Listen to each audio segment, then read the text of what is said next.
for attending another press conference at Freedom House. The leader of the opposition just concluded his press conference.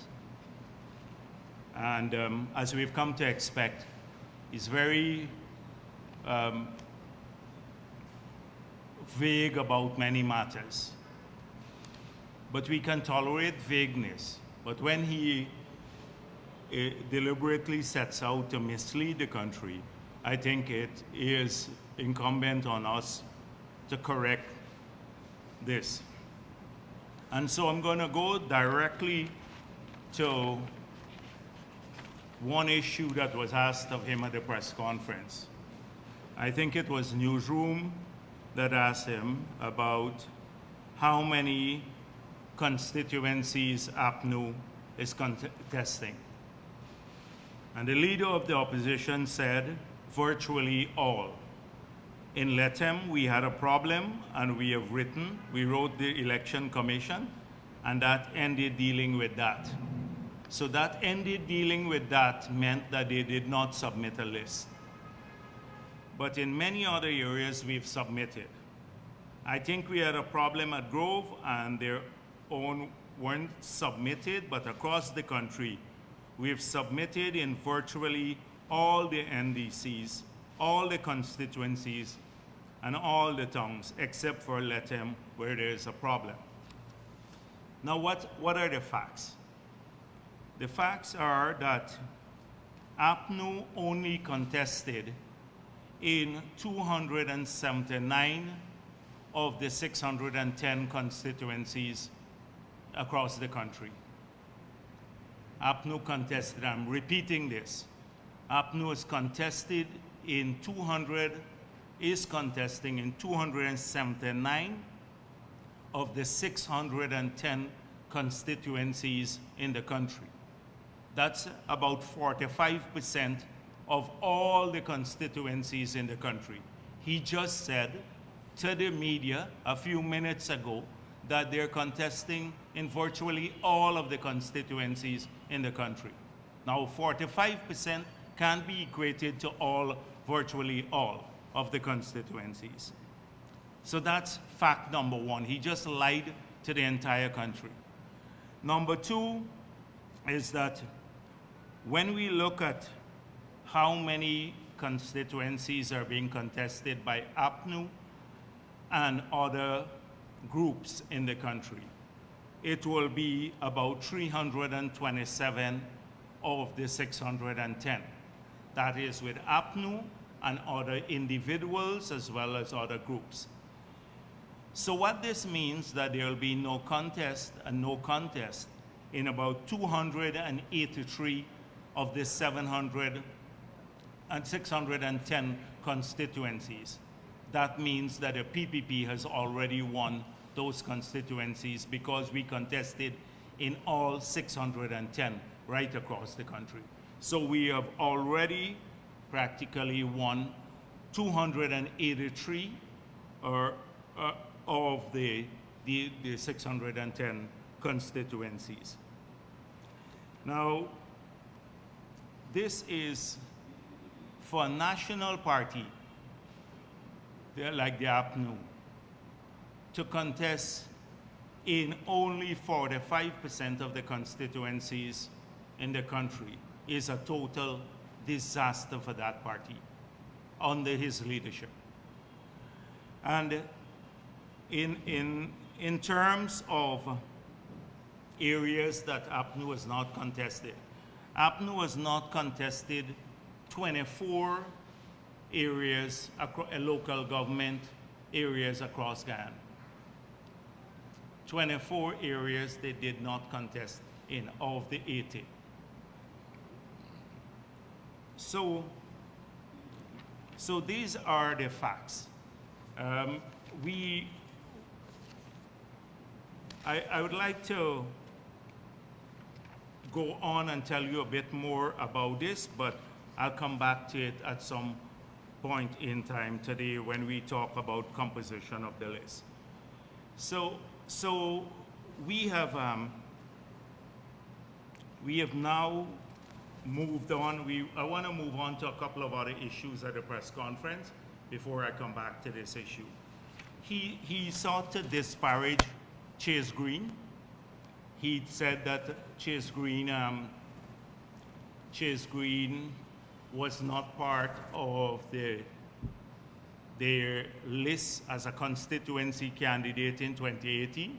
That was factually incorrect also. So Norton doesn't even know their own history as a political party. He does not even know their own history as a political party.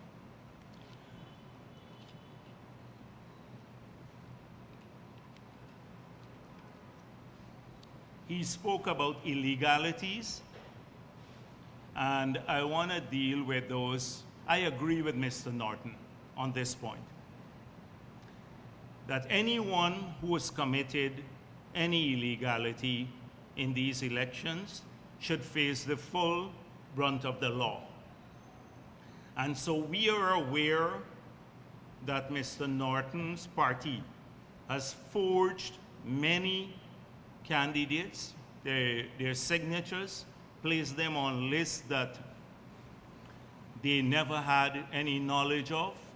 They've forged signatures for the backers, and we're taking steps to address this matter. And I'm glad if Mr. Norton would do the same, since he says he has information, because we need to send a signal to anyone who is contesting these elections. All the parties, the individuals, as well as the other groups, that they should not commit fraud. If they're seeking to represent the people of this country, they must not engage in a fraudulent process to contest these elections. We've seen hundreds of people literally who have had their signatures forged, placed on lists without their knowledge. We have advised them to go to the police. Many have gone to the police. Many are also fighting. Many have written to GCOM.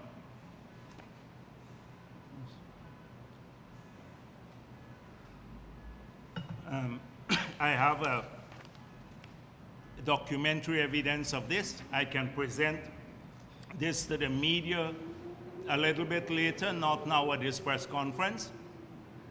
But I just have one name here, just to give you an idea. This was written to the returning officer in Linden. It's from the desk of Mrs. Marsha McKinnon. She says here, APNU list of candidates for June 12, 2023 local government elections. I, Mrs. Marsha Alicia McKinnon of Lot 391 Ornock Drive, Retrieve, Linden, ID card, etc., state that I have not consented to be a candidate on the list of the APNU for the upcoming June 12, 2023 local government elections. I wish to state that I would like my name to be withdrawn from the list of candidates of the APNU, since I have not signed any document agreeing for my name to be presented as a candidate. This is not just a backer. This is a candidate that they forge the person's signature. I'm surprised and dismayed that my name is on a list of APNU candidates without my knowledge and consent for such. Returning officer, I'm hereby seeking via my plea to please take the necessary action to have my name removed from the above captioned list of candidates. This is a fact. This is just one person saying, a documentary evidence here saying that APNU in Linden placed on their list of candidates a person who never signed any document or consented to have their name on the list of candidates. This is what Mr. Norton and his party have done. And this has been right across, the pattern right across Ghana in many areas. So it's a disaster. Not only did they not contest in 24 local government bodies across the country, they did not contest in 55% of the constituencies across Guyana, but they also, in the areas where they've contested, they have been forging people's names to become their candidates and as backers. And so I'm very, very happy if we should go to the police and take police action against many of these people. We should do so, and I would support Mr. Norton in doing so against anyone who he believes or he has evidence to demonstrate that they forged people's signature. I said before, sometimes you can have mistakes made. We are very pleased that so far all of our lists were accepted, because the magnitude of the task before us when you contest every local government body. We contested all 610 constituencies and the PR list in all 80 local government bodies. We have over 2,000 candidates and over 25,000 backers. And we had to get all of them to sign up and to present them in the manner required by GCOM. That's a major, major task. And we managed, as the People's Progressive Party, to get that done, with our list being accepted right across the country, with minor deficiencies that through the GCOM's procedure, we are allowed to cure those minor deficiencies. So this is it. To have APNU not contest in Letem at all in Aranaputa, that they won at the last elections, and Letem, where that was very close, is also a big disaster for that party. You have no representation or no list whatsoever in Region 9. Nothing, no candidate. Now, this brings me to the list of candidates. So I just wanted to give you an idea of the People's Progressive Party. I just mentioned to you our list, and on our list, the 2,020 persons, candidates, 1,161 are men, and 859 women. We had between 18 to 35 young people, 613 of them. Between 36 to 50, 691. And over 50, 716 persons. On the list, you had 341 Afro-Guyanese, 84 Amerindians, and 187 mixed persons, and about 1,408 Indo-Guyanese. So that's the composition of our list across the country. It gives you a breakdown, and we can do this by every local government area that we're contesting. You can see the ethnic breakdown, the gender breakdown, age of our list. Now, when you look at the APNU's list lack diversity in almost every area. This is a party that has been talking about it is fighting racism. It used to peddle the fallacy that they're the multi-ethnic coalition. Well, this coalition, APNU, if you look at their list, in almost every area, it's probably over 98% Afro-Guyanese alone.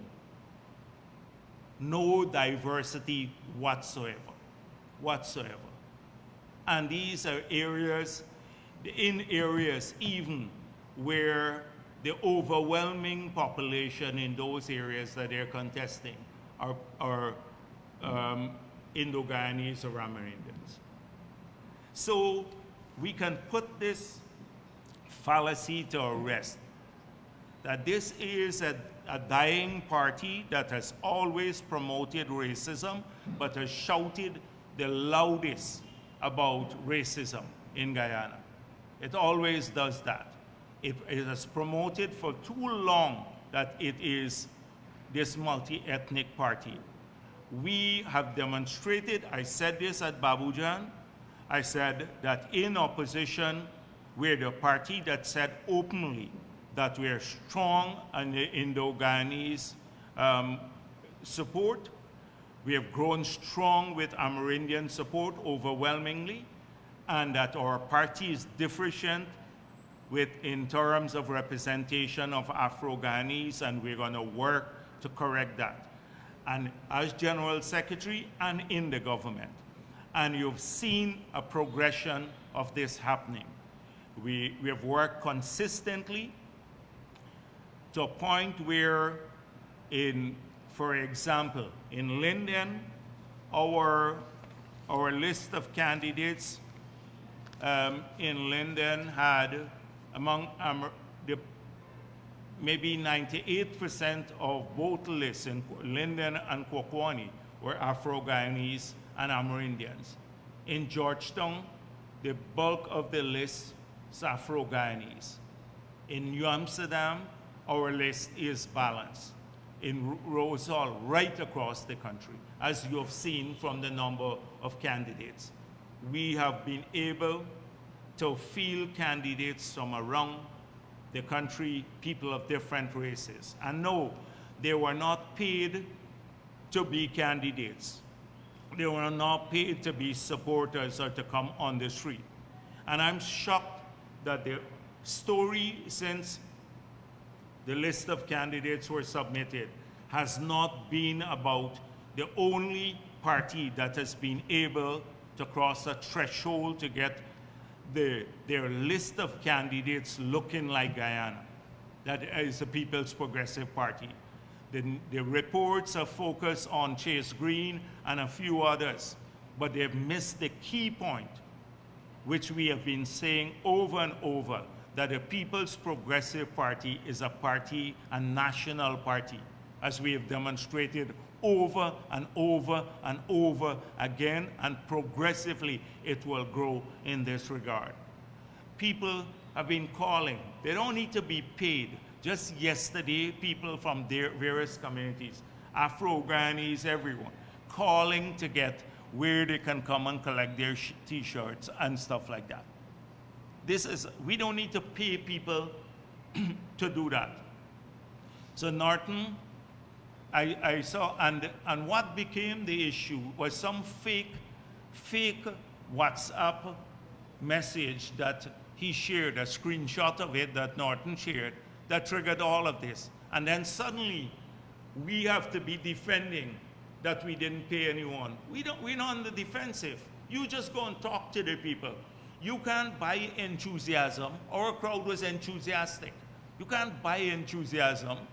You go and see the group taking in the list in Linden or in Georgetown and interview the people. And you would see that it all come voluntarily to the People's Progressive Party. And then they went and said, oh, this guy was on the list because the footballer, he got a contract from the government, as though people who support the PPP, regardless of their race, whether they're Indo-Guyanese, Afro-Guyanese, Amerindian, they're not entitled to get any work, ones who support the PPP. Well, we will defend. We are developing this entire country. We've been fair in allocation of contracts. But if you vote PPP, that doesn't mean automatically you're excluding yourself from getting contracts or working for the government. It's a free society, and you have a right to do that. In fact, rather than running the guy down, they should be happy because he is a young, bright Afro-Guyanese, a national footballer who has made a choice which is separate from his football, a political choice that he wants. that he wants to support a party which is his constitutional right. I've seen some of the vilest things, including from one of the assistant coaches of the Guyana team, who I believe should be reported to FIFA for his racism. This is it. People being called names about soup drinkers and all sorts of things, sell out, as though they own people in this country. This has always been the behavior of the PNC. They're not enlightened. It's a different age. People are making choices. They were a disaster in government, and they are being an even bigger disaster in opposition. Why should people hang on to them? They have no future. And people are making that assessment in their families, in their homes, and they're seeing our track record. And that is why they're supporting the PPP. These are not sellouts. These are smart, conscious people who want to change their lives for the better. In fact, I may say the converse, that the people who are sticking with APNU might not, they're unambitious. We like ambitious people. So I've not seen much about the story of the PPP and its list of candidates, and how it's the only party that has had a multi-ethnic approach to these elections, and that APNU have gone back in a very fossilized way. First of all, not contesting the elections, that it's moribund, that it's dying, that it's not contesting the election in many areas, that the leader of the opposition came and lied to the press a few minutes ago, lied blatantly to the press, as he's been very disparaging about people, as though they're tied at the hip to him and his mediocrity and his party's lack of progress, that they must, and anybody who supports the PPP is a sellout. So these are just, I can go on the local government elections. We plan to introduce you from next week to our candidates. You'd have a chance to speak with them, listen to them, why they're supporting the PPP and our agenda for development in their communities. You'll get a chance to relate to them directly. But we have more young people on our list. I saw somebody said in one editorial that, APNU has brought in a couple of young people. We have more young people on our list than they have in their total list. And their total list, because they didn't contest in many areas. So what about the PPP and the youth dimension too?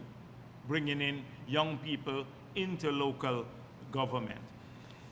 These are just a few of the things that I wanted to say. I hope that GCOM will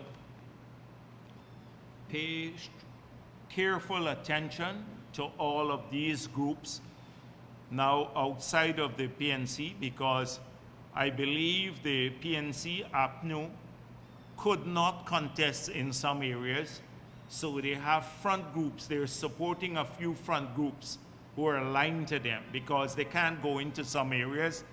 APNU name is in the mud in those areas. So they have gone through or are supportive of some other groups.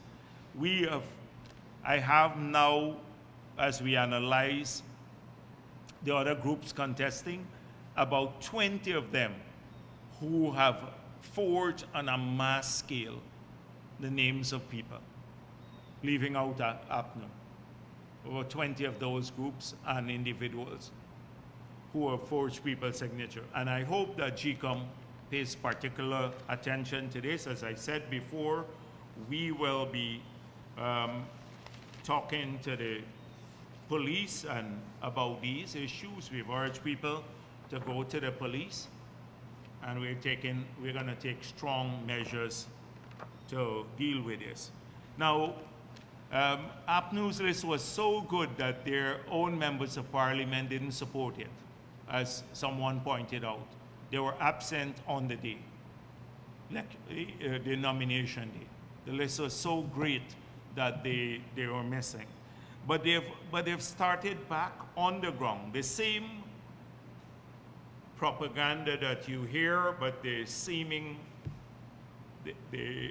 at the national level now, they're being called out more and more on their racism. But do not think that APNU will change. So they can't get away with it at the national level because we've been committed to fighting this off. And every single day to speak about this issue, that our party is the only party that is open to people of every race and will ensure that they're treated fairly. That is the only party. And that APNU is the converse, that it's not a party of the future. But they have continued with this message on the ground. So I got a call a couple of days, 2 days ago, that they were campaigning in a part in Linden. And someone went, and so they're resurrecting this old disproved thing that Starbuck knows itself through that middle page spread when they accused us of killing 400 young black men. That's why they said that the PPP killed those people. And when the Starbuck News listed all of the names and went through people who died, who was a criminal, who was policemen, who were victim, people of every race, all of that. And some weren't even killed. Some died from natural causes, but APNU was saying 400. Rickford Burke has increased that to 1,400 now. It's gone from 400 to 1,400. But one would think that we put that to rest. But in Linden, last night, the night before, they were telling people, resurrecting that old thing about 400 persons were killed, black persons were killed by the PPP. This is the racism that they're peddling on the ground.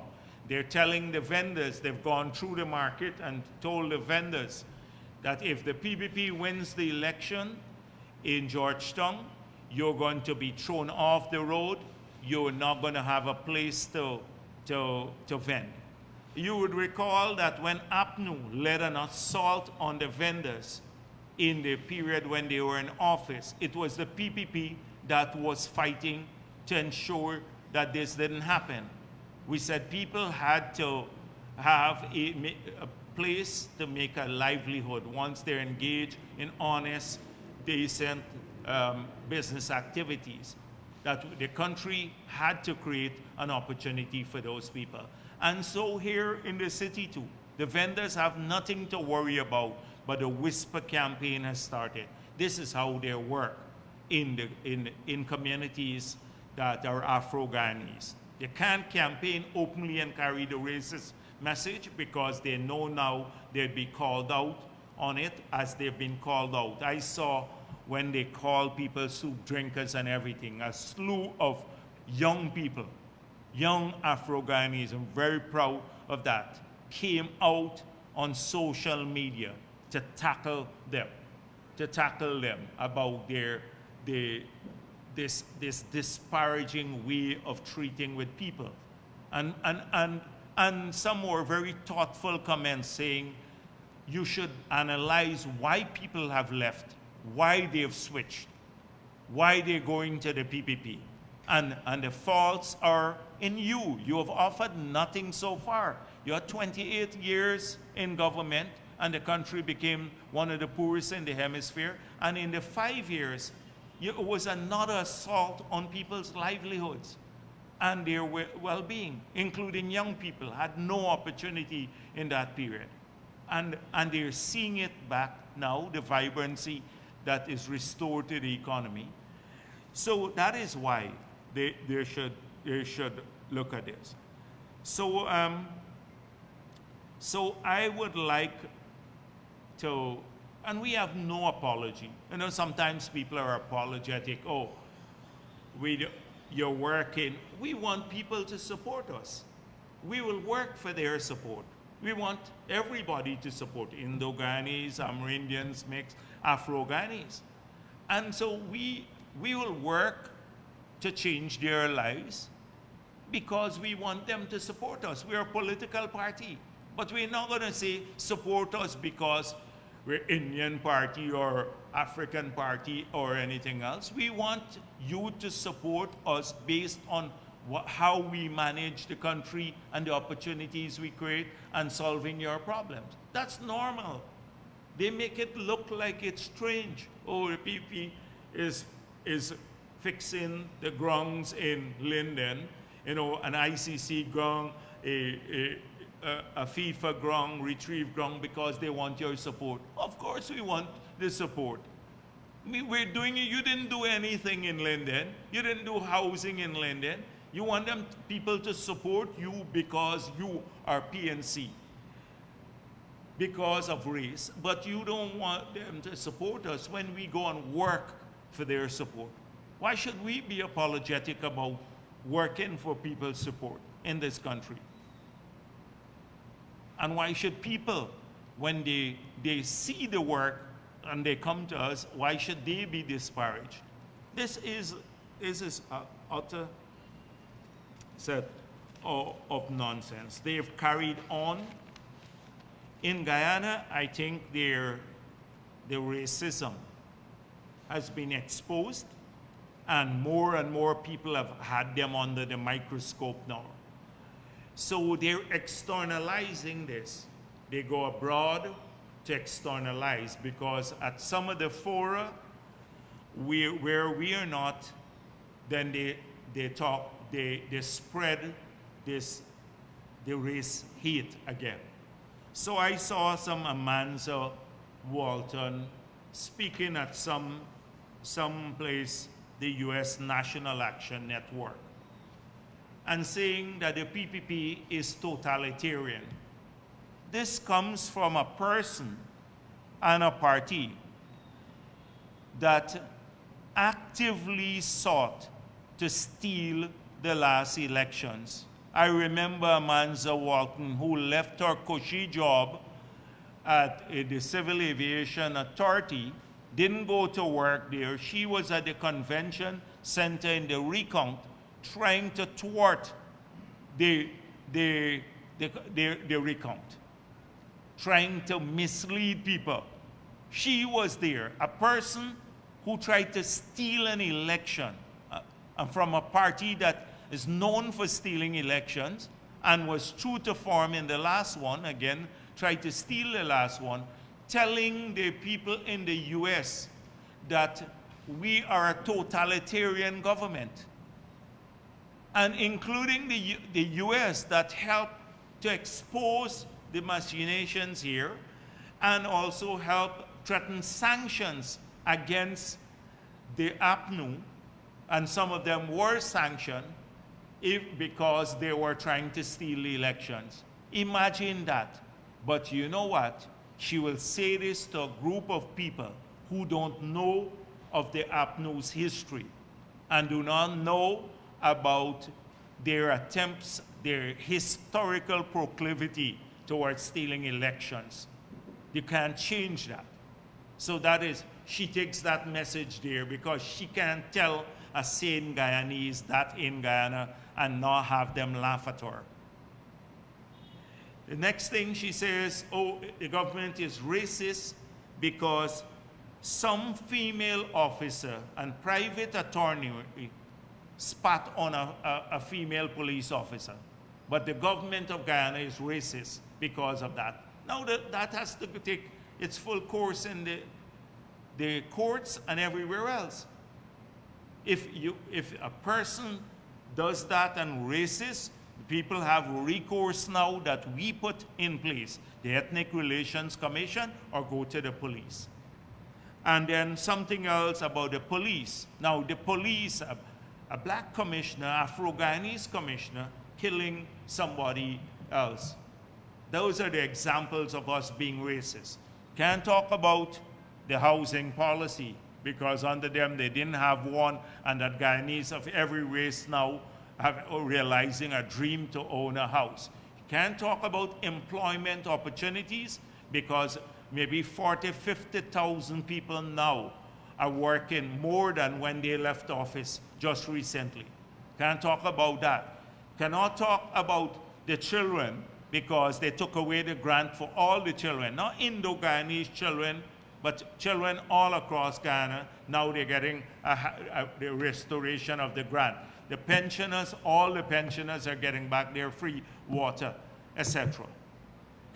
They can't speak about that, any institutionalized racism, because when you look at our track record, it's clear. You can't talk about the composition of the cabinet because the cabinet reflects Guyana. We have 7 ministers in the government that hold some of the most substantial portfolios that are Afro-Guyanese. But she goes off to an unsuspecting audience in New York to tell them about we're racist because somebody spat on another person. That is how hollow they have become. And the only place they have resonance is overseas because people don't know them. So that's where they're taking this message now.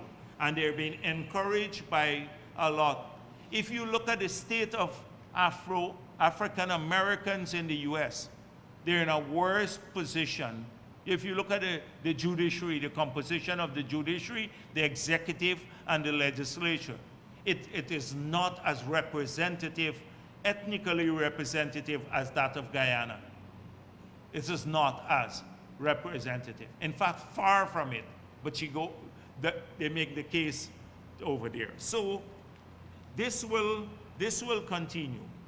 Their only place there is through these organizations. And then they have the front organizations. Now, as I said before, I've seen a long letter in the newspapers that we are intolerant to NGOs and the criticism. I've dealt with this already in the last press conference. I've gone through the massive support we give to NGOs dealing with children and people who are homeless and those who are addicted and those who are providing valuable services to the country, the private sector, the labor movement, the religious bodies, the engagements we have. Look at the president going as soon, anyhow, don't deal with that now. So I've pointed this out already, but the NGOs that we have been critical of are those who are misleading their international groups by sending misleading reports as though we must see the report and not say anything about it.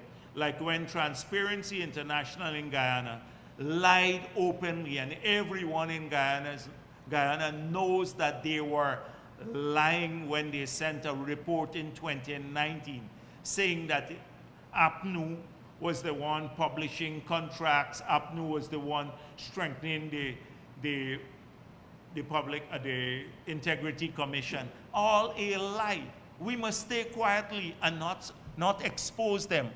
And I see a new head now, Collins. You notice they're silent on that. They should say if he was part of it, approval of that report, and whether they will withdraw it because it's a lie, and the Transparency International globally has used that report and republished it when it's a lie. They can't disprove to a single Guyanese that the report was a total fabrication on the part of Transparency International Guyana. We must stay quiet and not expose it. We must not expose the McCormack as a one-person organization, not representative. We must not expose the APA for all that it stands for. Political organization linked to APNU, its leaders are linked to APNU, lie even recently about who started the land titling program openly, disputing Stabroek News, saying that she was misquoted, the head of APA, and then Stabroek News had to prove it otherwise. We must not say a word and defend ourselves because they're NGOs and they can peddle lies that affect our country, but we must stay quiet on it. That's not an attack. That is exposing people who have made this a business. We support advocacy and the NGOs, we support the development. We've opened up the policy making by soliciting views on almost every major bit of legislation that we've passed outside or from the parliament. We've solicited views. We've been have an open process towards that, more open than any government. We passed the Freedom of Information Law. We were the ones who passed it. We are the ones now who have published all of these contracts on the website for the oil and gas industry, almost everything.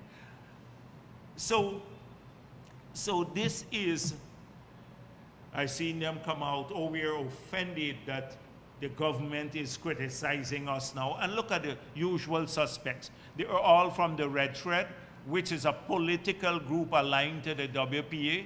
They're the counterpart, the extreme counterpart, but a little bit more sophisticated than the Ogunseya part, who are more brutal and more racist, and openly so. They're the sophisticated, but they're all part of the WPA. And they present themselves as well-meaning citizens, and they're politically aligned, all of them, and have been. So when they sign letters, if you go back historically and see from 2010, 2009, you will see that it's the same faces appearing all the time. And in the 5 years under APNU, with the most egregious faults that APNU pursued in the forestry sector, they gave a PNC MP who was on the board a large concession. Had that happened under the PPP, we would have been slaughtered. The same Janet Vulcan and all the others were silent on it because they were on the board. In the oil and gas sector, they signed the agreement that we all complain about today. They were silent because Trotman signed it. When the Integrity Commission for 3 years, they didn't submit their statements, no problem. When the ministers were taking bids directly to the cabinet, unsolicited bids, and bypassing the tender board contrary to the law, they stayed silent. They emerged after 2020 again. So when a Van der Radzig and all the others pretend as though, oh, we're offended that we're, or Janet Vulcan, the PPP, they were all tied at the hips to APNU, tied at the hips, and continue to be tied at the hips. So we are not intolerant of criticism. In fact, but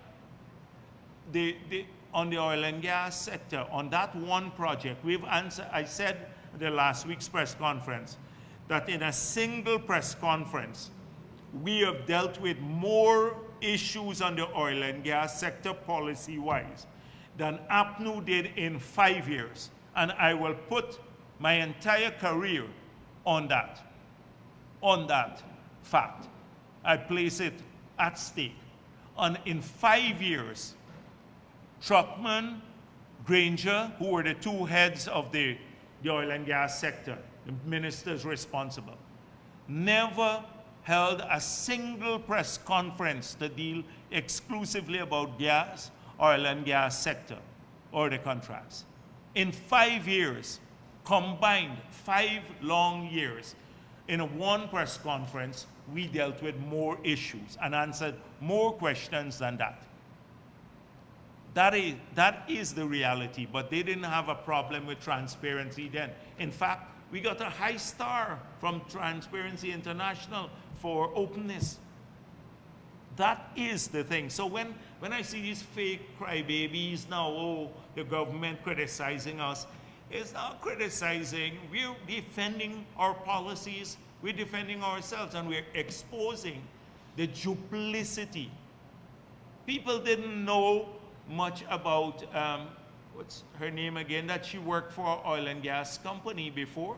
They didn't know that she was working for many, many years for an oil and gas company, Melinda Janke, until it was exposed. People were shocked that she grew up in the oil and gas industry and then suddenly came and said, we're the ones causing global warming here in Guyana. Our little emissions causing global warming. And want to shut down everything here. And what happens if we have an oil spill? What would happen? That's a new question. It's a rhetorical question you can ask every single day. So to avoid that totally, the only way you can say that, don't develop the industry. Leave the oil there. Norway does it, grow rich doing that. Saudi Arabia grew rich doing that. The United States grew rich doing that. Almost lots of oil producing countries in the world. But in Guyana's case, we must worry what happens if the spill. Well, we're taking steps in the legislation to address it.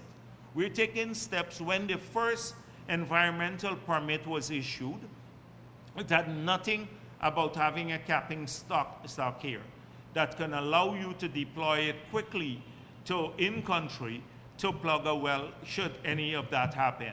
And then that the company has to keep a subscription with the international companies that provide that service, so that in case there is a spill, we have a capability. We're doing more training. The EPA is strengthening itself. We're inviting specialists in. I was in India, different places. We're going to put the personnel and the procedures in the EPA, as we're doing already, to buttress the stronger permits that we're giving now, to make it the companies act more responsibly, but also to have a capability, a domestic capability to address that, and not await for an international capability. That's what we are doing. But it's almost as the only answer you can give. What if we have an oil spill? So what the answer would be? Shut down the industry. Our answer is strengthen our capability to address it, because we've made it clear already we are not shutting down the oil and gas sector. If the world could utilize these resources and there continues to be a global demand, then Guyana will be part of that supply mix, and the resources would be utilized for development purposes, which we have already outlined: education, world-class healthcare, to assist the other sectors so that we don't suffer the ill-fated Dutch disease, to utilize some of these funds for adaptation in the future. So when the oil resources go, or you have net zero, then we don't have to worry any longer, because we would have adapted our coastlines, our waterways, our ability to manage and handle greater volumes of water, we would have a greater capability. That's where some of the funds will be coming from. I said it over and over: if we wait for adaptation funds from the international community, we turn blue waiting like the rest of the world is waiting, small countries. We're doing this on our own. So we have explained all of this. One thing we have done, we have explained every single one of our positions and the justifications from why we're doing this, the reasons why. So the group there. Now, I've seen another big thing about the attack on journalists. So let me make it clear. So I was wondering where this was coming from, because I don't recall a single minister of this government or any person in the cabinet or any member of parliament in the recent history who has attacked a journalist. I can't point to a single example. So then I was told that somebody said that there is a website, again, the oil and gas network, that same group. Look at the people who issued the statement, that a website said some vile things about a reporter from the Kaichor News. So I looked at it, and indeed it was vile. It was vile, and I condemn it. But that's not the People's Progressive Party's view or the government's view. And it's not an attack against journalists. That was a disparaging set of comments that were made, vile comments, and should have never been made, and I condemn it. But that's not the PPP's position. Now let's contrast this. So this selective outrage from something totally not associated with the PPP, because I don't recall any member of the government criticizing a journalist. What has happened, I suspect that the Glenlal has been waging a new campaign and talking to the same NGO groups, the same fossil, because he has come to my press conference several times. This is what Kaichor News does. He brings 5 reporters to my press conferences. The last one was an example. I answered questions, several questions from each of the 5 reporters. Several questions from each of the 5 reporters. Now, in anywhere globally, that would not happen. You wouldn't even get accredited more than one news, maybe 1 or 2 journalists to come to a briefing. We didn't put any restrictions on him.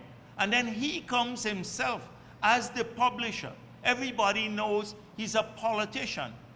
And I even answer questions from him. But when he doesn't even understand the question that he's going to ask me, what do you expect me to say? I say to him, I don't understand your question. And then I have to get him to go to the journalist at the last press conference. I say, please ask the journalist to ask me, because I don't understand what you're saying. This is a politician coming to the press conference, and I even allow him to do that. He's as publisher. Because you see, he distorts every single thing. It's no secret to anybody. He says the weirdest things. I've proven how many times over and over again, openly, the headlines that are lies, total lies. The last one about the Marriott and everything else. And so that, I don't know if that is what. So I suspect he went back, was unhappy, and suddenly that's the attack. I answered questions from 5 of his journalists, several questions, and him also. But I can't be tolerant to stupidity too, because it's overbearing. So that is what maybe they're referring to, because the PPP didn't say anything else about attack on any journalist. I've made it clear, even to the Kaichor News journalists. I said to them, I know that you're not, I said this publicly, that you're not responsible for the headlines. He changes the headlines. I know they write stories that are totally different, balanced, and then he goes and changes it. So I'm not running down the journalists. So it can't be that. So what is it? What is it? Where is this? And then I see last night something from the Morar Wave. Pressure mounts on PPP government for attacking journalists. As PNC member, F-bombs reporters. Listen to this headline from the Morar Waves. Pressure mounts on PPP government for attacking journalists as PNC member F-bombs reporters. How could the PNC member F-bombs the reporter and pressure mounts on the PPP because of that? It's connected. I don't know what pressure you're talking about, but we didn't attack any journalists. We didn't attack any journalists. So that's one. It's all to sidetrack attention. This is what they're good at. To go, and then internationally again, Nazima Raghubir, who was over and over, although we're civil to her, she's demonstrated a partisan behavior. And as though we can't say that. But over and over again, then you're going to see some international body who wouldn't know the facts again, listen to these and condemn. I guess that's what they want. But let's look at the selective outrage. So Rickford Burke, every single day, cusses out in the vilest term journalists in this country and everyone else. Rickford Burke is openly a proponent of the happening. I don't see any condemnation. Benchcop is another one, openly criticizing journalists. David Hines, threatening journalists. Ogunse, threatening journalists. Shara Duncan, who is not just a social media commentator, but also a member of parliament of the coalition. Almost on a daily basis, he criticizes not only journalists, but women. I saw some female group criticize. He talks about their hair, Gail Teixeira hair, her dress, about Priya Manikchan, all of that, in very personal ways, disparage them openly on social media. Why and this has been going on all the time. Where is the condemnation from a sitting member of parliament who does this? You can't find a single PPP member of parliament or minister doing anything of that sort.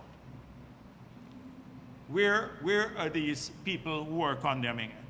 So I've seen it's a storm in a teacup again. That we've made it clear, even though we believe that some of the questions are part of a political campaign, particularly from Kaicho News, we'll continue to deal with them.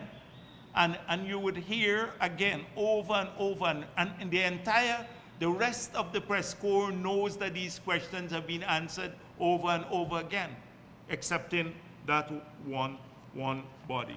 So I've seen an attempt to divert attention. They're very good at that.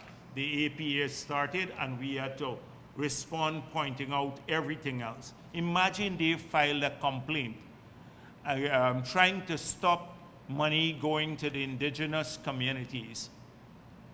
They were invited to be part of the process, as we've outlined. You saw the release. They refused to be part of the process. They were supposed to help with the process. And then they filed this complaint in secret. And they talk about free, prior, informed consent. And didn't seek the consent of the villagers, the over 200 villages that they purport to represent, to ask them, would you want us to file a complaint to stop your money coming to you? And that's free, prior, informed consent. Only for the government, not for them. So they then disparage the head of the NTC. But we know that the NTC is the only representative body in the country. But they're unhappy because the NTC called them out. And not a single Tushao that came here that supported the LCDS, supported the forest carbon sale program, that set up their account and now have their money, their share of the first tranche of the money in their account, that are busy doing the village development plans. Not a single one will support them to stop these funds. Yet they are gone internationally to try to block these resources coming to the indigenous people. But they did this before with Norway, as I said before. They tried to block the funds coming from Norway. So we have to almost fight every single day to try to get back to the facts, because you have a bunch of so-called NGOs that are politically aligned, that operate under the cover of the NGOs, that try to run down government policy in every area. And when we defend ourselves, they say, oh, the big bad PPP don't want us to speak. They can speak freely. This is a free country. We have a free media. We have a free media here. And you have diversity in the media. So you can speak freely. You don't hear about journalists being killed or anything else in this country or being threatened, except by Norton or Carol Joseph. You heard Carol Joseph yesterday, and the leader of the opposition, instead of condemning it, you know what he said? Oh, the journalist, it might be illegal what she was doing. She was recording Carol Joseph. That is his takeaway from it. And even when she gave an apology, she basically doubled down on the fact it wasn't a real apology. That's people cussing out. So these things are going to continue to happen. There are a number of other things I see again. They have, on the matter with, I saw a headline which says, U.S. firm used by Shell, that is Mohammed, has been working for government of Guyana, and that's a fact. Let me tell you the history of this. So, because I was asked by a few reporters, now, we hired this firm, the government of Guyana. As you've seen, they filed with the relevant U.S. authorities to represent us in New York. Sometime last year, about October, we heard the firm was in Guyana, and we said, what are you doing in Guyana? And they said that their client is the Mohammed. The Director General immediately called them in and said, you can't work for us if you're working for a private individual. And if you don't, we're going to terminate our engagement. We're now renewing our engagement, which is coming to an end in April.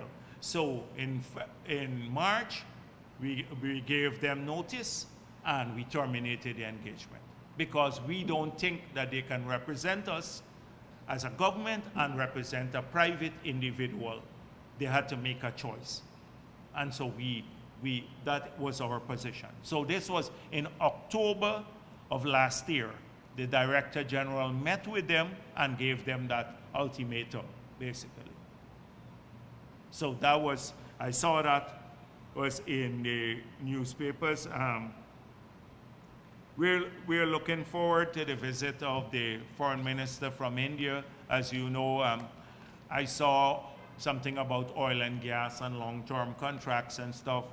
At this stage, we signed a broad-based MOU. So India will at some point in time maybe seek to buy crude from Guyana, as the High Commissioner pointed out, and a point we made in India, because there were some talk about giving a discount on the freight when some oil companies came from India, and I made it clear to the petroleum minister in India and everyone I spoke with that any sale of our crude will have to be on commercial terms, not a discounted term. And so that is our position as of today, but we don't have a proposal at this point in time to buy crude as yet. So because I saw that came up, but we're moving forward on many of the other areas in agriculture. We are waiting a proposal to do a number of things, tissue culture, which could revolutionize agriculture. We're looking for a proposal that can do about 4 million plants per year. Because if we go through our regular nurseries now, if you go to the one at Timeri or Nari, it's just a couple of trees they have there.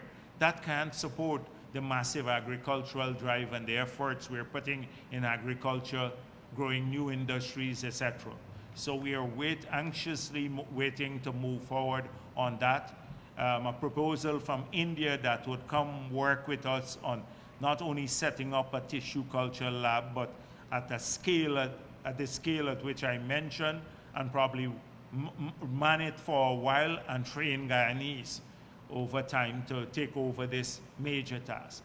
We're waiting on the biodiesel, not the biodiesel, but biofuels, a proposal from India, but this is more the private sector working with our private sector, supported by the government, because we believe that in the rice industry, the waste, they're utilizing it well in India and very efficiently to do this. And therefore, they can utilize a lot of the biomass that we waste here into doing this sort of thing. We're looking at recruiting some specialists in other areas in rice. We have to get the productivity of our rice sector up, the sugar industry up, a whole range of new sectors that we are working on. I spoke of them the last time. I don't want to list them again. But we believe that the specialists from India may assist in these areas. So we're looking forward to working with India, and the foreign minister's visit hopefully will give a boost to that, the engagements there in these sectors of the economy. These are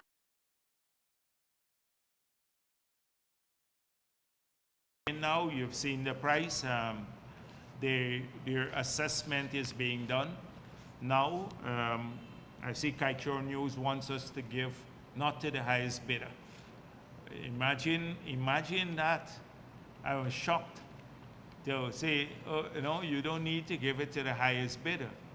Now, had we done that on our own, you would hear about all these secret investors. I'm still waiting for the secret investor that, as I said before, I'll resign if a single, that the 400 stories written in Kaichor News about the secret investor, the 400 stories in the last 10 years, that if they can provide a single secret investor, that I will resign. Yet you have that nearly 400 news stories about the secret investor that they can produce up to now in the country. So we need to move on. These are just some of the things I wanted to deal with. Thank you. Yes, please. Yes, good afternoon. My name is Monica, correspondent for the Associated Press. And we're visiting Guyana to work on several stories, including the oil. I'm sorry, because it's a party press conference, so that I'm getting, our country's business. That's not for the world at large. The oil is fine, but not. Right, and this is related to the party's business. So, what does the newfound wealth, oil wealth, mean to your country? And do you believe that the government is equipped to handle this massive influx of revenue? Yes. So, let me just give you a perspective, because internationally, if you read the news articles or the commentaries or the presentations done by people, you will think that Guyana has been awash with money from the first day we started producing oil.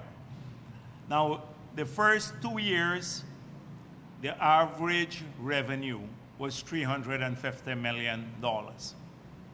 Last year, it was just over $1 billion.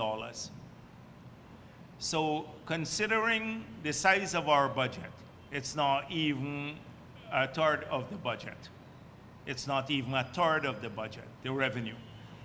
In the outer years, you're going to have significantly more revenue beyond maybe 2025, 2026 in the outer years as the production grows. But at this point in time, we're not awash with money. That's the first perspective that we need to get clearly, a more nuanced perspective out there. Secondly, we have amended the Natural Resources Fund to ensure that there's greater transparency around 4 issues.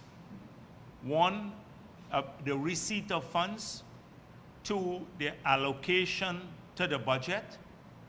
3, from the Natural Resources Fund to the budget. 3, the use of the funds. And 4, the oversight.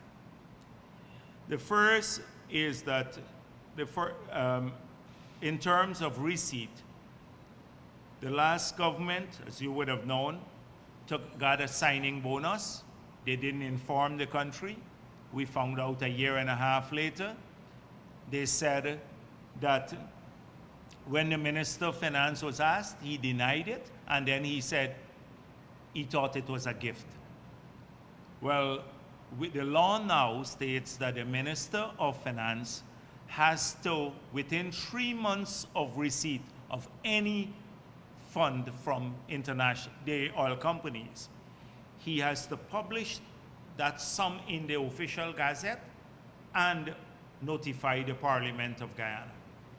So at the end of the year, the entire country will know. All they have to do is to go to the official gazette and total them, and they will know how much money we collected for the year from the oil and gas company. If the minister fails to do that, we've put in place a 10 years jail term for failure to do that. So the receipt now will be transparently done. Secondly, in the Natural Resources Fund, that was the one we amended, had a very complex system for determining how much you will take from the fund to the budget. It had several committees established, a macroeconomic committee, a fiscal committee, etc. But at the end of the day, only the Minister of Finance would have known how much. We put in place a formula. So now the whole country knows. It's formula based. So you can know even before the Minister of Finance puts out his budget, how much money, by applying the formula to the sum collected from the previous year, which you would have known, you can know how much money will come to the budget. So the allocation to the budget is done on the basis of a formula. It's transparently done. The third is the use of the funds. So we've made it clear in our manifesto and in our programs that these resources must go for a number of things: for adaptation, for climate change, for health, education, job creating initiatives, etc.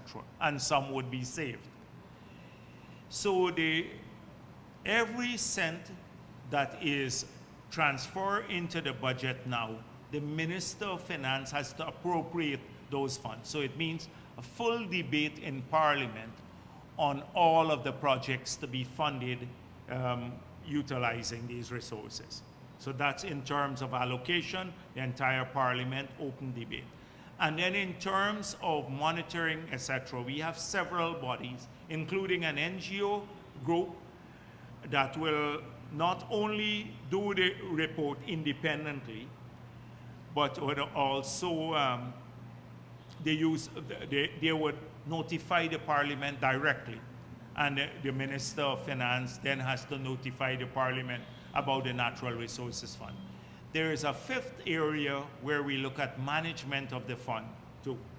In the past, the Minister of Finance was managing the fund, basically ultimate authority. We put in a board of directors, and including representatives from the private sector and the professions. So that is how the money, we've done that. We've strengthened the institution relating to the use of the funds. It would be transparently done. We have identified the areas we want to use the resources in. Those projects have to be debated in Parliament, and then the money would be used in those areas. And the areas are the ones that I mentioned. Not for fancy buildings or prestige projects, etc., but to put in the wave of infrastructure too, for the next wave of non-oil growth. So getting the electricity prices down by 50%, oil and gas in the gas to energy project that will transform electricity supply to Guyana, stability and price. We're building a series of bridges for territorial integration, but will change the flow of investments across the regions, 12 new hospitals, that sort of thing. So a very clear program as to where the money will go. The Natural Resources Fund, and how much money has the government spent on these type of infrastructure projects? Well, so far we're spending more than is in the fund. There is a limited set of resources in the Natural Resources Fund now, because the formula is as you get to more money, then a bigger share is saved. But at the beginning, we could not save more money when we have all these unmet needs, like 12 hospitals, or a number of schools to be built, or free education that we're going to offer sometime soon, or like the highways that we have to put in because changes now, new bridges, power plants, and all of that stuff. So that's how we are approaching it. And sorry, to clarify, the numbers that you quoted is Guyanese dollars? No, the US dollars, US dollars. Those are US dollars. Yes, please.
You want to let me a pen, please, so I can make the notes?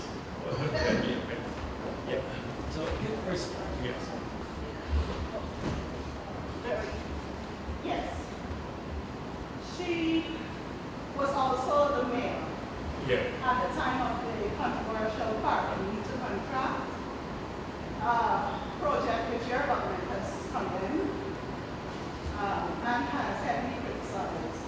That case is now before the courts for multi-million US dollars. So you find it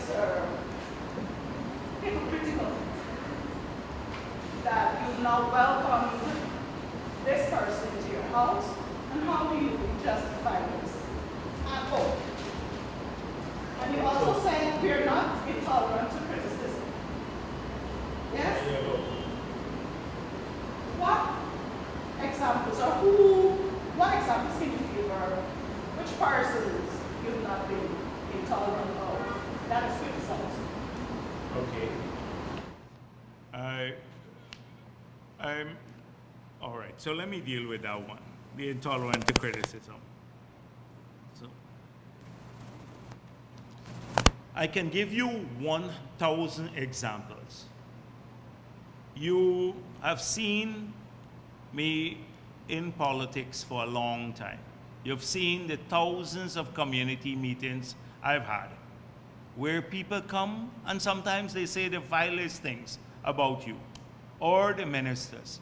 They come and complain about the government, about you personally, etc. When have you ever seen us being intolerant to that? Because you know why? They criticize often to get something fixed. They don't criticize for the sake of criticism, or they're not coming with an agenda, a political agenda. They come there to get their problems resolved. I have been the one just recently to say, share on the social media. If somebody is doing a road, there are a couple thousands of roads being done.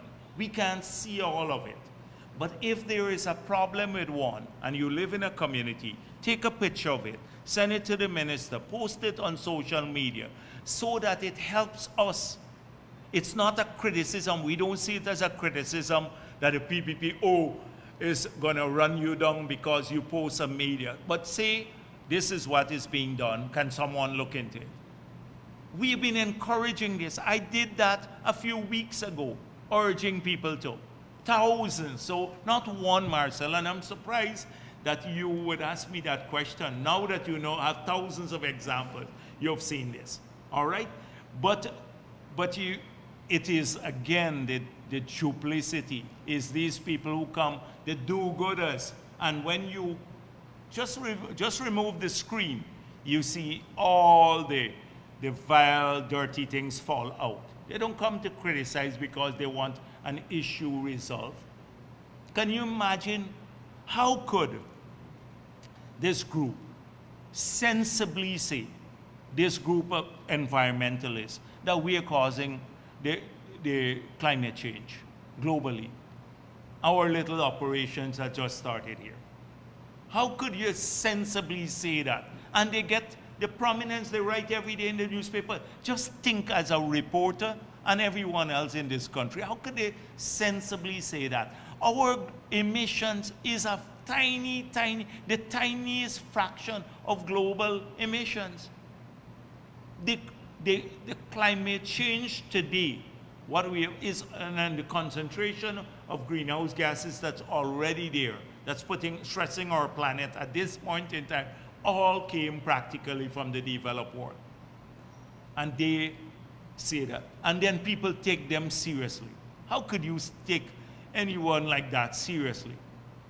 And they would never say that. The US is expanding, but these are the same persons who will be invited to make a speech in the US and never say a word about their level of emission or anywhere else.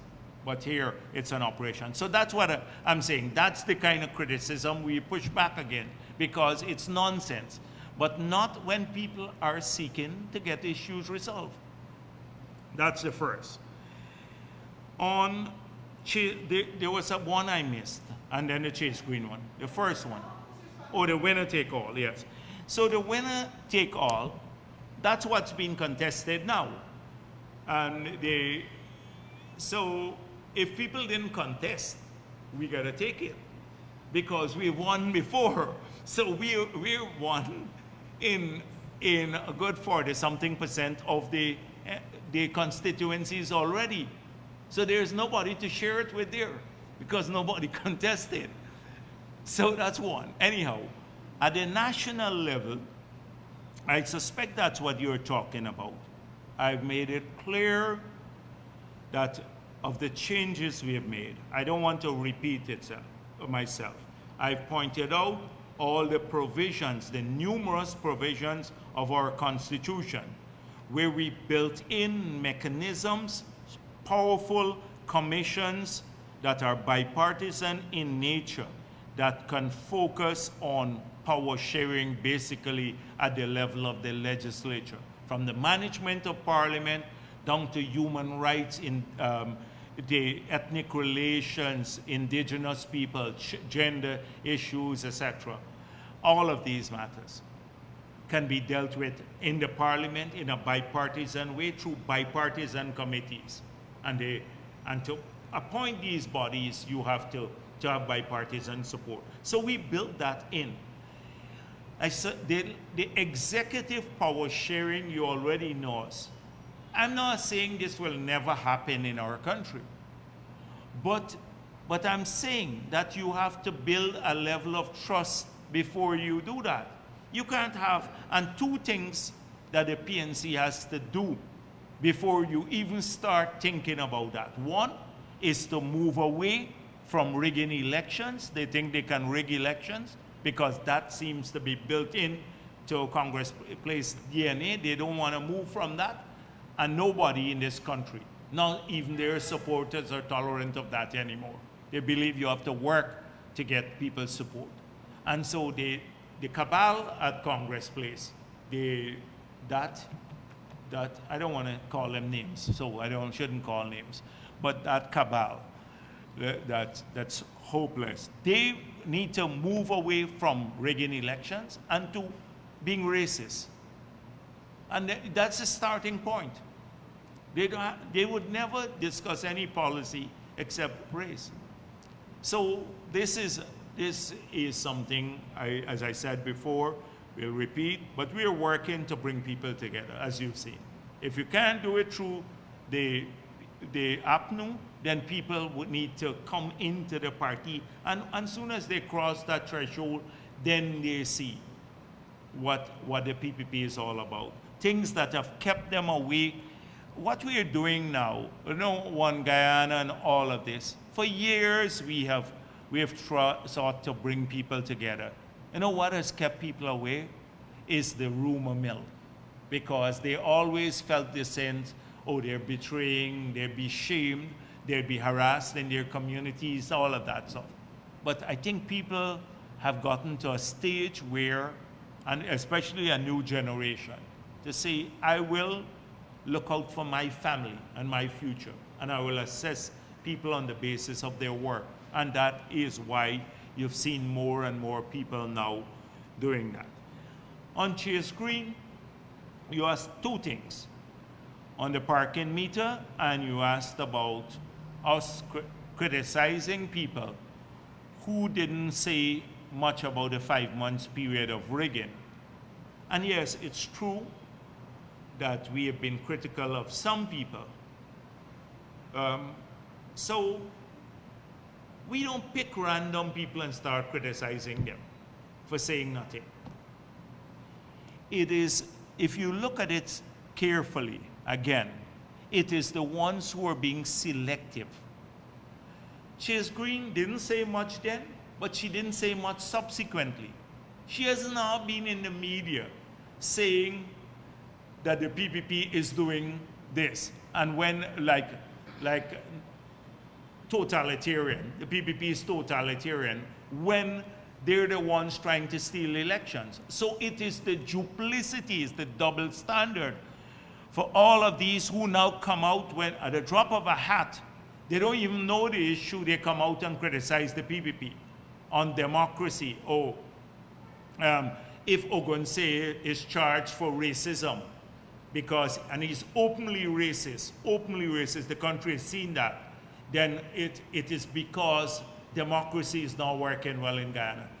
Those are the ones who will criticize because they didn't say a word when real democracy was under threat.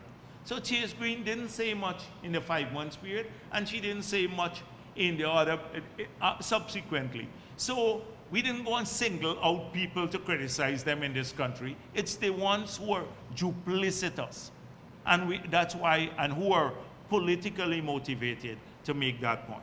On the parking meter, yes, Chase Green was a central play. But as I said before, if we have to often, if there are she's found culpable in any way whatsoever, we should have to deal with the consequences.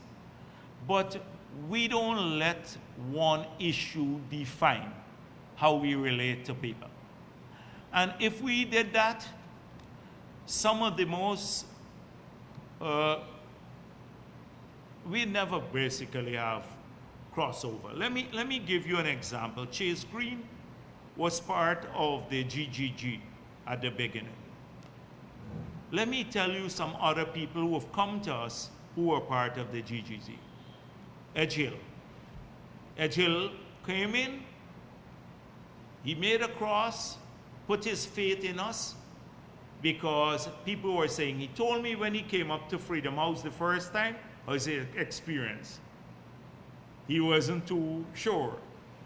Today, Edge Hill is a leading member of the cabinet. He's the Minister of Public Works. He has one of the biggest portfolio, in fact, the biggest portfolio under his control. And next person who came over, Joe Hamilton from GGG. Joe Hamilton, is the Minister of Labor today. Work all the years, upward mobility. People would say, oh, when you come to the PP, that's why I said, out there, I think they're very upset with me when I said that not only you're going to help when I spoke with the candidates about developing the country, but we believe in your own upward mobility, and we'd work with you.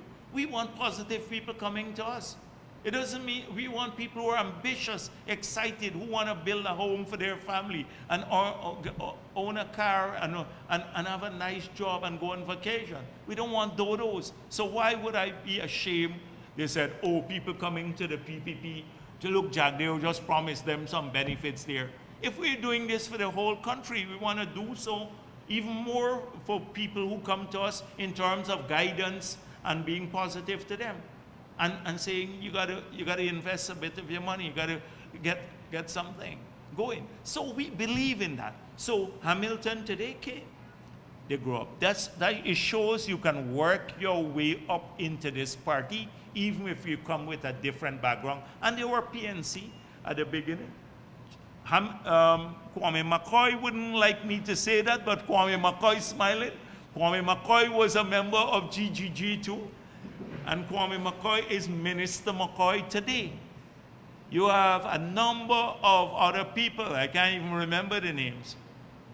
So people see that. You come into the movement. You know what some people said to me in 2018 and stuff from Georgetown? People who poured out their lives for the PNC, who will not feed their children, but would take their money and pay the fare to go to a meeting, who did all sorts of things. They said not only did they, well, as soon as they got into office, they failed to recognize us. And now our lives are worse than before. These are hardcore PNC members. But we've been thinking about it, that we look at people who have come to the PPP, and they've all made upward mobility. And in the party and the government. And we should have done this before. We delayed it. So that's the conversation that we want to encourage people to have in their homes. Look at our track record. And so, Chase Green, yes, she may add this thing on the parking meter, and I look at it too. But look at how many people you still have with some real serious thing. Winston Jordan sold a property that is worth 30 million US for 100,000 US dollars. He's in court now. I'm not saying right away that Jordan is coming, but before they go and harass him. But that is how we approach it. We are a party that moves on. We believe that people have chances, second chances. We believe in that second chance thing. That's why we're building a prison now, a modern prison. And in that prison, we are building a school for compulsory schooling, and then a trade school too. So two, academic as well as training, because we believe people must be given second chances in life too. Of course, we have to be tough on crime, but at the same time, you have to give people pathways. Our party is open-minded, a broad-minded party. Yes, Dennis?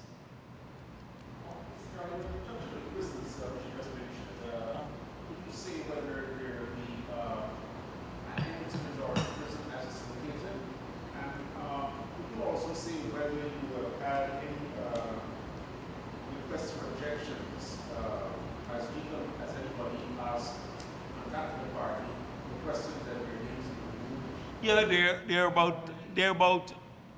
about 6 names that I know of. About 6 names that I know of that we have since replaced. About 6 names. I'm aware that the objected to 16 names. 16 names. Well, I'm happy. I'm happy if that's the case. We have a long list. We don't want to expose the people. A lot of them are going directly to the ROs, and they don't want their names mentioned at the national level, some of them. But the 16 persons of 25,000 backers, and 2,000 candidates. If we have 16 persons with deficiencies, sometimes people forgot to sign the form, or some little things like that. It's not a big deal, but we didn't forge anybody's name and put them on. That was no forgery.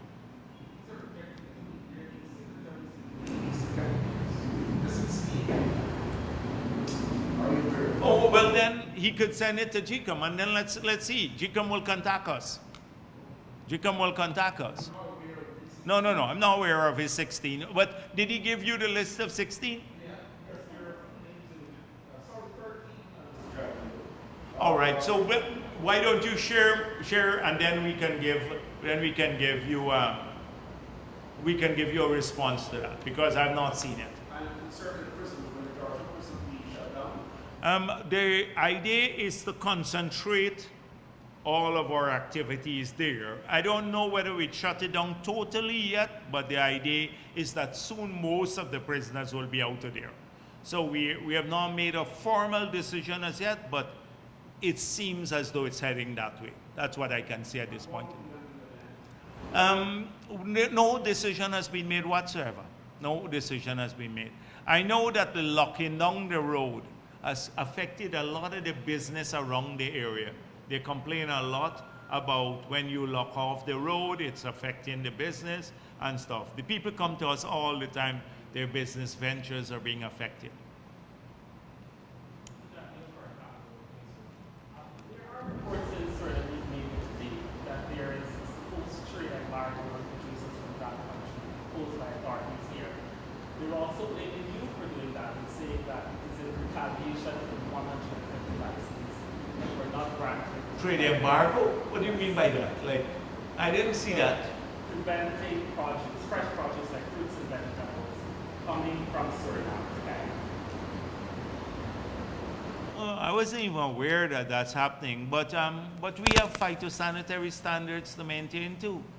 And I don't know whether it's true or not, because I haven't seen it in mainstream media, or I don't think we have been notified formally. But Suriname and some of the ministers, especially that Minister of Agriculture, the one there, I don't have any faith in him. He's a shady character, I need to say that. Shady character with what he did with the fishermen licenses. Huh? No, no, I haven't followed it. You heard, please ask Minister of Agriculture. Yes, please. Yeah.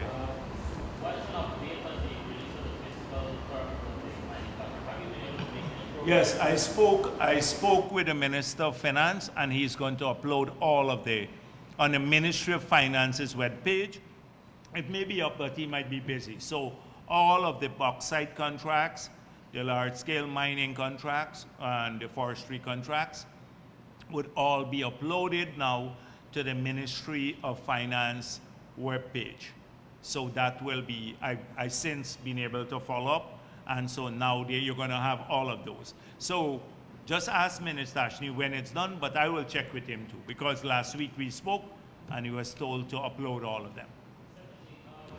So now you got that one issue, hopefully off the table. Off the table. I'm not going to hear somebody come back. And don't, all right, go. Yeah. Secondly, the repeated development plans for ongoing projects. When will they be released? What?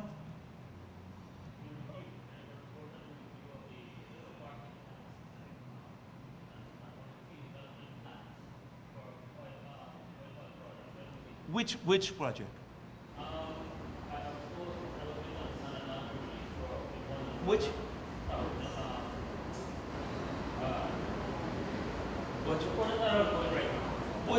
Which one? IRA, long time finished. IRA is finished a long time. The license has been issued already. Which one? No, you got to continue the question. Don't say later I harass you. I just ask you which one you're talking about. Okay, all right, okay. Sorry, there's been a big debate in the media about insurance liability. I've already touched upon description of what it's good for. What policies have the government been putting in place, or how far is it coming to securing a system or an insurance policy? So as I explained last week, I explained to the media and when I did the press conference that the issues that were raised in the first audit about the certificates, etc., not being available, also from the partners, that now they have the full certificate for $600 million of insurance, and that they are in the process now of finalizing the guarantee. And so the EPA said to me, one remaining issue, they've narrowed it down to one remaining issue, but this will be resolved, I said to you, in a matter of weeks, so we now have the parent guarantee too. Yes, yes. So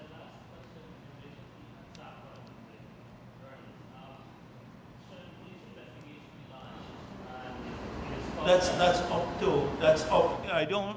That's up to the journalist to make a report. That's a journalist. That's up to the journalist, not up to me. No, no, no. I'm not dealing with hypotheticals. Well, I'm not dealing with hypotheticals. I would like to see also the peeping tom who's been so thing. Would you think I should file a police report against peeping tom to get identify the true person? That disparages everything, comments on policies, but this is not journalism. Who are the peeping tom? Is it Glenn Lal who is the peeping tom? Would you tell me who the peeping tom is? I would like to find out that when you come the next time. Okay, but if it's up to the person, if he feels that I've condemned it without any reservations, I've condemned it. Should not have happened, and it's fine. But it's up to the person if they believe that they should take legal action. Okay. Yes. You were trying to get right.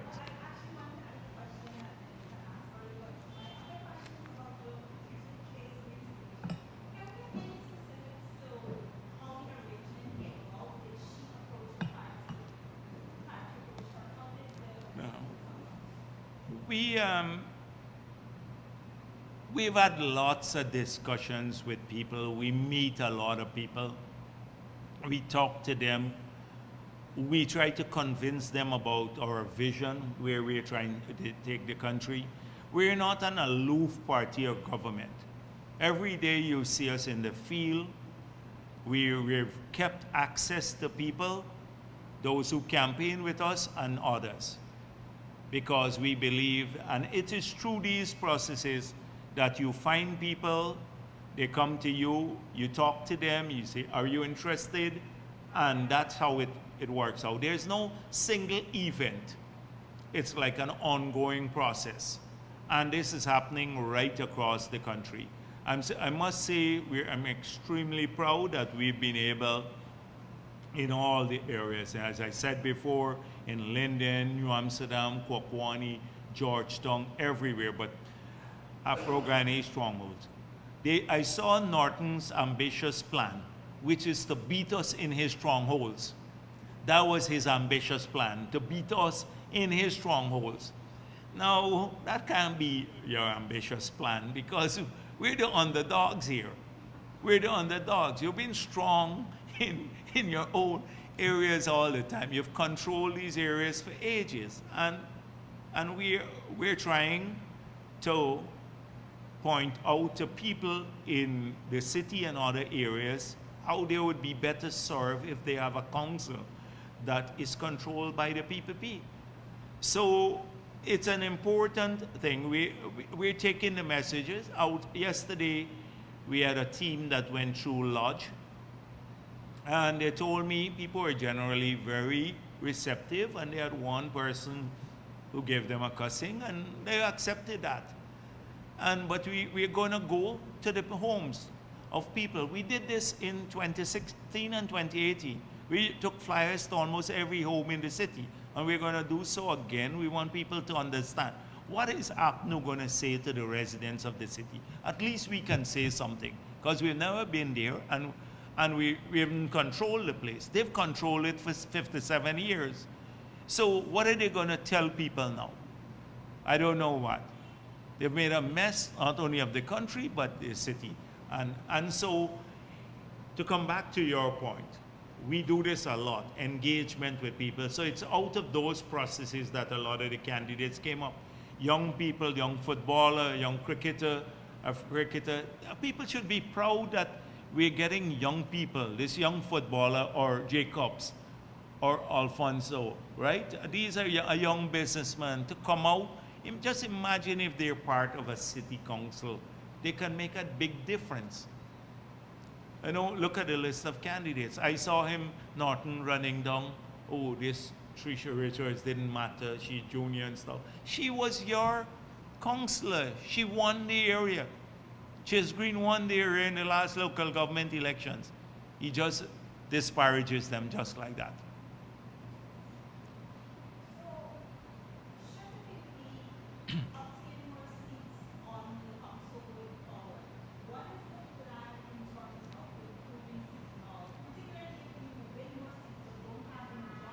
Yeah. The thing is, it's a lack of accountability that is the biggest problem there. And the non-focus on development. They focus on everything else except development. By winning, that is what we want to focus on. That you reorient the entire council to development. You know, and a lot of things can happen in the city with support from the central government, intermediated directly through the city. Now we have to like fix the road. Even if we want to do an improvement program, like you see a lot of the improvement programs, Pontrench Dam.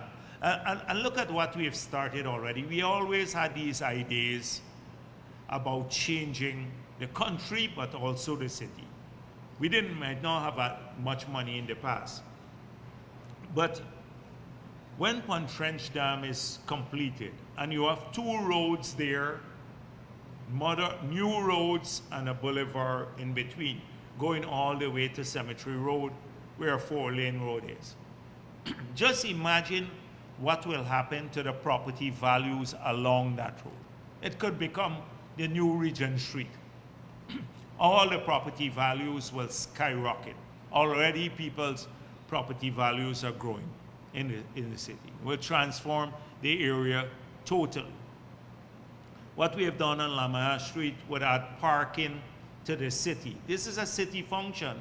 But just imagine how many thousands of vehicles would be able to find parking in the city now. From Kingston all the way to the gas station on Sheriff Street. Because that's how we're using the entire railway embankment. You'd have a boulevard, people can walk there in the afternoon and stuff, but you'd have parking. Tens of thousands of vehicles can park, so that you start changing that. The same thing between Campbellville and Prashad Nagar. So we had to bring more traffic, but we're doing it in a manner where recreationally a boulevard would be there. Nice people can go out in the afternoon, take their dog or their children or whatever else and go out recreationally, changing the city. All the improvements in the city. You can collaborate with these guys now. We try to clear the entrance of the hospital. People are going in ambulance, the ambulance can't pass through. And they went there, the mayor went there to block us clearing the entrance to the premier hospital in the city with people who are not authorized to be there, blocking the ambulances even going in. So just imagine if you had a cooperative city council, how much closer we can work with them on changing the city. If you start driving south now with the roads we're fixing and the things, you see also the bright lights shifting to that area. By bright lights, I mean development and development opportunities. Go drive through now, go down Mandela, and you'd see how the south is changing. And soon, south would be like North Georgetown. Everything used to be here. You'd have hotels just down the road, just off Aubrey Barker Road, a massive new international hotel, hospitals, all of that. The entire South Georgetown. And property values for people who live there will also go up, everything. And for every community, every region, we have similar plans. It's not just the city, but we need to be able to get a supportive council to do some of these things. Yes, that's it. Okay, thank you very much.